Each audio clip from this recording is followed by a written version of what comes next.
Hi friends, welcome back to our channel Mukund vlogs. ఈరోజు vlog వచ్చేసి ర్యాండమ్గా చేసుకునే ఒక స్కిన్ కేర్ అయితే నేను చేసుకుంటున్నానండి. స్కిన్ అయితే చాలా వరకు డ్యామేజ్ అయిపోయింది. దానికన్నా ముందు నేను హెయిర్కి ఆయిల్ ఎలా అప్లై చేస్తాననేది చూసేద్దాం, వచ్చేయండి. నేను యూజ్ చేసే ఆయిల్ అయితే ఇదండి. ఇది హోమ్ మేడ్ ఆయిల్ అనమాట. నేను ఇంట్లోనే తయారు చేసుకున్న ఆయిల్. నేను ప్రీవియస్ వీడియోలో కూడా చెప్పాను, నాకు హెయిర్ ఫాల్ కంట్రోల్ అవ్వడానికి ఇది చాలా బాగా హెల్ప్ అయిందని.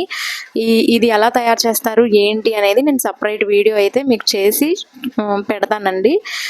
మన హెయిర్ ఫాల్ కంట్రోల్కి మనం యూజ్ చేసే ఆయిల్ ఎంత ఇంపార్టెంటో, ఆయిల్ అప్లికేషన్ చేసే విధానం కూడా అంతే ఇంపార్టెంట్ అండి. ఇప్పుడు నేను చేసే మెథడ్లో గనక ఆయిల్ అప్లికేషన్ చేస్తే ఖచ్చితంగా మీ హెయిర్ ఫాల్ అనేది 80% క్లియర్ అవుతుందండి. ఎందుకంటే నేనే ఎక్స్పీరియన్స్.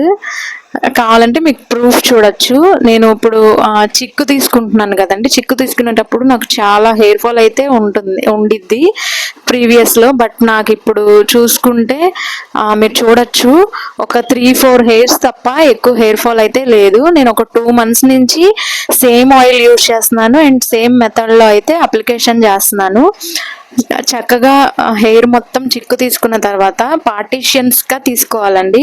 చక్కగా రూట్స్కి అప్లై అయ్యేలాగా హెయిర్ ఆయిల్ని కొంచెం తీసుకొని మన ఫింగర్ టిప్స్తో అయితే చాలా జెంటిల్గా అయితే అప్లై చేసుకోవాలండి. ప్రతి రూట్కి వెళ్ళే విధంగా మనం చాలా జెంటిల్గా అయితే అప్లై చేసుకోవాలండి. అలా అప్లై చేసుకోవడం వల్ల హెయిర్ ఎక్కువ డ్యామేజ్ అవ్వదు. కొంతమంది హెయిర్ ఆయిల్ ఎక్కువ వేసేసి రబ్ చేసేస్తూ ఉంటారు. అది అసలు కరెక్ట్ కాదండి. హెయిర్ ఎక్కువగా చిట్లినట్టు అయిపోతుంది.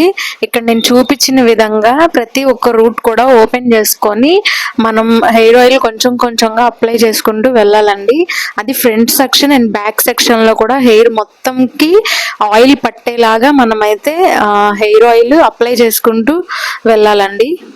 నేనైతే చాలా జెన్యున్గా చెప్తున్నానండి. ఖచ్చితంగా మీరు ఈ మెథడ్లో ట్రై చేయండి. మీ హెయిర్ ఫాల్ కంట్రోల్ అవ్వకపోతే అప్పుడు నన్ను అడగండి.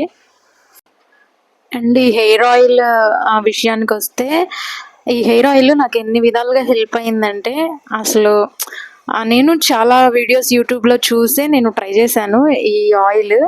బట్ ఒక చిన్న చిన్న చేంజెస్తో అయితే నేను నా సొంతంగా అయితే ట్రై చేశాను. బట్ రిజల్ట్స్ మాత్రం అల్టిమేట్ అండి.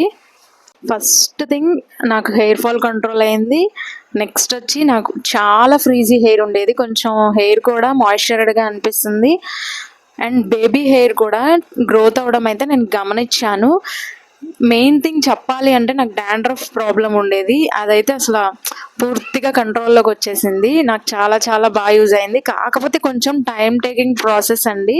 హెయిర్ ఆయిల్ ప్రిపేర్ చేసేటప్పుడు మాత్రం చాలా ఓపిక్గా చేసుకోవాలి. మనకు ఆ ఓపిక్ కనుక ఉంటే మన హెయిర్ మన చేతిలోనే ఉందండి.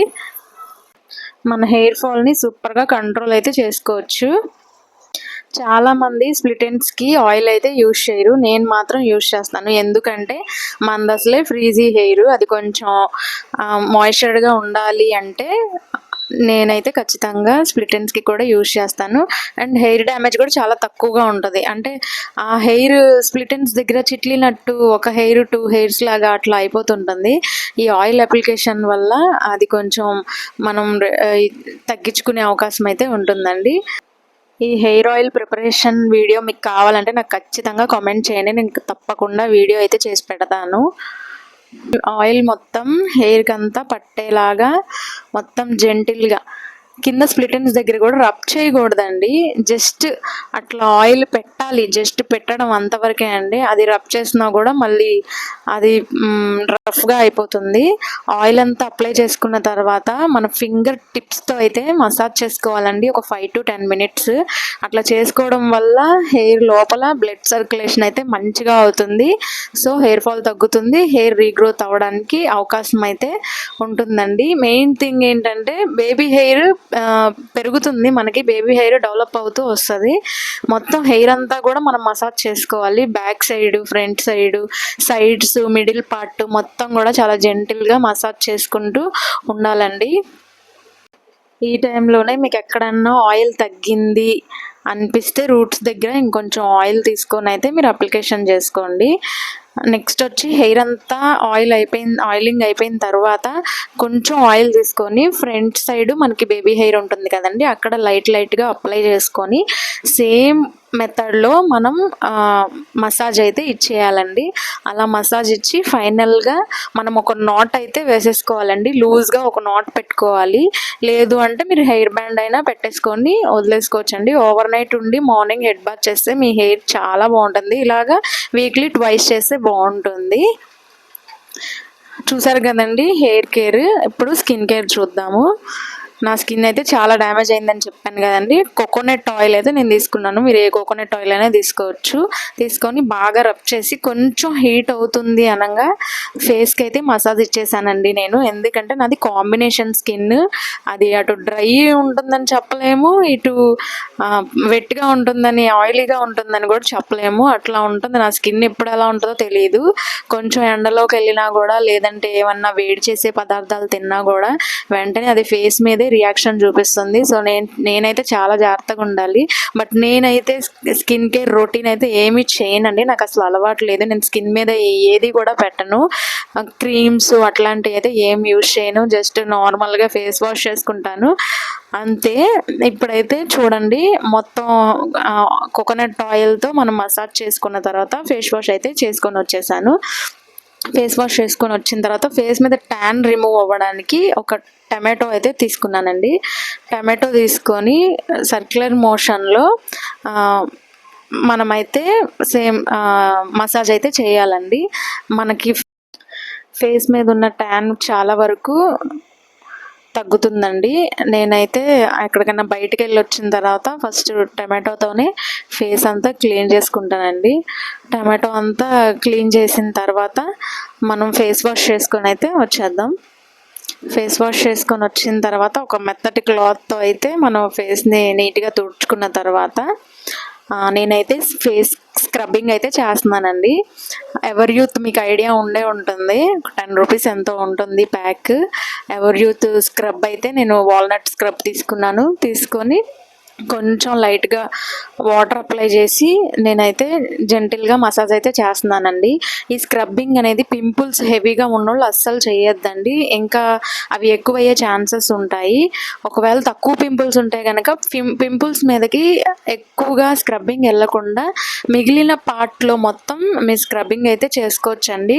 ఒక 5 మినిట్స్ అయితే మీరు స్క్రబ్బింగ్ చేసుకుంటే సరిపోతుంది. మీకు వైట్ హెడ్స్, బ్లాక్ హెడ్స్ ఎక్కడైనా నోస్ మీద చిన్న ఏరియాలో ఉంది అంటే కనుక అక్కడ కొంచెం ఎక్కువగా స్క్రబ్బింగ్ చేయండి. నా స్క్రబ్బింగ్ అయితే అయిపోయింది. ఫేస్ వాష్ చేసుకొని వచ్చి చక్కగా ఒక నాప్కిన్తో అయితే నేను ఫేస్ అంతా క్లీన్ చేసుకున్నాను. స్క్రబ్బింగ్ అయితే అయిపోయింది కదండి. ఆల్మోస్ట్ ఫేస్ అంతా క్లీన్ అయినట్టే. ఇప్పుడైతే ఒక ఫేస్ ప్యాక్ వేసుకుంటున్నాను. ఆ ఫేస్ ప్యాక్ కూడా ఇంట్లో ఉన్న ఇంగ్రీడియంట్స్తోనే నేను వేసుకుంటున్నానండి. ఒక బౌల్ తీసుకున్నాను. ముల్తానం మట్టి ఉంటుంది కదండి, నేను బంజారాస్ కంపెనీ అయితే నేను తీసుకున్నాను. బంజారాస్ కంపెనీ దాంట్లో ఇలా ప్యాకెట్స్ అయితే ఒక 5-6 ఉంటాయండి. ఆ ప్యాకెట్స్లో ఒక ½ టీ స్పూన్ అయితే నేను ముల్తాని మట్టి తీసుకున్నానండి. అది ఆ బౌల్లో వేసేసి నెక్స్ట్ ఇంకొక ½ టీ స్పూన్ రైస్ ఫ్లోర్ ఉంటుంది కదండి, బియ్యం పిండి. ఆ బియ్యం పిండి ఒక ½ స్పూన్ వేసుకున్నానండి. నెక్స్ట్ శనగపిండి ఉంటుంది కదండి, అది ఒక ½ స్పూన్ వేసుకున్నాను. కర్డ్ ఉంటుంది కదండి, పెరుగు. నాది కాంబినేషన్ స్కిన్ కాబట్టి ఖచ్చితంగా నేను పెరుగు అయితే యూజ్ చేస్తాను. పెరుగు ఒక స్పూన్ వేసేసుకున్నానండి. తర్వాత రోజ్ వాటర్ పడినోళ్ళు వాటర్ అయినా కలుపుకోవచ్చు. రోజ్ వాటర్ ఒక టీ స్పూన్ వేసుకున్నానండి. బాగా మిక్స్ చేయాలి. ఈ మూడింటిని మొత్తం కలిసే విధంగా మిక్స్ అయితే చేసుకోవాలి. పెరుగు అయితే నా ఫేస్కి చాలా బాగా సెట్ అవుతుందండి. ఇన్స్టెంట్గా గ్లో వస్తుంది. నా ఫేవరెట్. ఒట్టి పెరుగు కూడా నేను ఒక్కొక్కసారి ఫేస్ మీద అప్లై చేసుకుంటా. నాకు అంత బాగా ఇన్స్టెంట్ గ్లో అయితే వస్తుంది. మొత్తం మిక్స్ చేసుకున్న తర్వాత ఫేస్ మీద అయితే అప్లై చేసుకోండి. మీ ఇష్టం అండి. నేనైతే బ్రష్తో ఏం అప్లై చేయట్లేదు. జస్ట్ ఫింగర్తోనే నేను మొత్తం ఫేస్కి అంతా అప్లై చేసేసుకుంటున్నాను. ఈ ఫేస్ ప్యాక్ని మీరు మసాజ్ ఇచ్చుకుంటూ కూడా అప్లై చేసుకోవచ్చు. బట్ నేనైతే అలా చేయట్లేదు, ప్యాక్ లాగా వేసేసుకుంటున్నాను. ఎందుకంటే నేను ఆల్రెడీ స్క్రబ్బింగ్ చేసేటప్పుడు కోకోనట్ ఆయిల్ అప్లై చేసేటప్పుడు టమాటోతో ట్యాన్ రిమూవ్ చేసుకునేటప్పుడు కూడా నేను ఎక్కువగా ఫేస్కి మసాజ్ ఇచ్చాను కాబట్టి ఇంకా నాకు వద్దనిపించింది. సో నేను జస్ట్ నార్మల్గా ప్యాక్ అయితే వేసేసుకుంటున్నాను. కంప్లీట్గా ఫేస్ మొత్తానికి నేను ప్యాక్ అయితే వేసుకున్నాను. కొంతమంది నెక్కి వేసుకుంటారు, నేను తక్కువ క్వాంటిటీలో కలుపుకున్నాను కాబట్టి నేను జస్ట్ ఫేస్ వర్క్ అయితే వేసుకుంటున్నానండి. ప్యాక్ అయితే వేసేసుకున్నాను. డ్రై అయిపోయాక వద్దాం. నాకు ఒక 15 మినిట్స్కి కంప్లీట్గా డ్రై అయితే అయిపోయిందండి. ఫేస్ వాష్ చేసుకుందాం. మీరు ఇది రబ్ చేసుకుంటూ కూడా క్లీనప్ చేసుకోవచ్చు. నేను జస్ట్ నార్మల్ వాటర్తో క్లీన్ చేసేసుకున్నాను. ఒక సాఫ్ట్ నాప్కిన్తో అయితే నేను ఫేస్ మొత్తం క్లీన్ చేసుకున్న తర్వాత మన దగ్గర ఏదైనా మాయిశ్చరైజర్ ఉంది అంటే అది ఖచ్చితంగా యూజ్ చేయండి. నేనైతే ఏ మాయిశ్చరైజర్ యూజ్ చేయను. జస్ట్ 1 వీక్ నుంచి నివియా సాఫ్ట్ మాయిశ్చరైజర్ అయితే యూజ్ చేస్తున్నాను. ఈ విధంగా నా స్కిన్ కేర్ అయితే చేసుకుంటానండి. ఇది వారంలో ఒక్కసారి లేదంటే 10 డేస్కి ఒకసారి అయితే చేసుకుంటాను. వీడియో నచ్చితే కామెంట్ చేయండి అండ్ లైక్ చేయండి. మన ఛానల్ అయితే సబ్స్క్రైబ్ చేసుకోండి.